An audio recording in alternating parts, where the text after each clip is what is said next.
Bonjour, on plonge direct dans ce 32e tour d'horizon. 5 infos mondiales majeures condensées pour ce décryptage.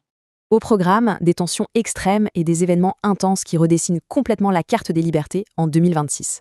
Première info, direction l'Afghanistan. L'ONU prévoit le retour forcé d'environ 2,7 millions de réfugiés d'Iran et du Pakistan. Un chiffre colossal, non?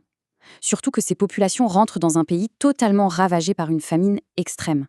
La détresse est telle que des parents vendent littéralement leurs enfants pour survivre. Une tragédie humanitaire absolue. Autre info marquante, en Chine.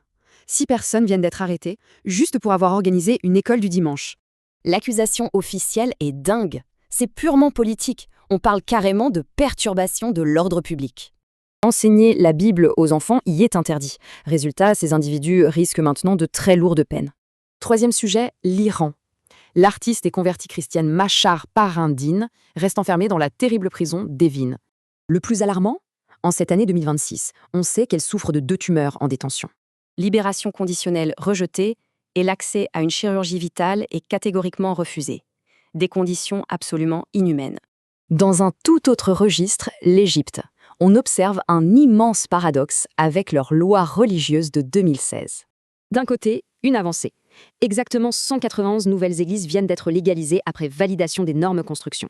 Mais sur le terrain, c'est l'inverse. Derrière ce progrès officiel, une répression très discrète frappe les fidèles.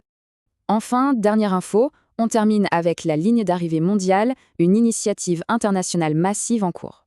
L'Achieve Alliance coordonne des ressources pour s'établir dans chaque village restant au monde avant le retour du Christ. Bref, face à toutes ces infos, une vraie question s'impose. Quel est l'état réel des libertés aujourd'hui ?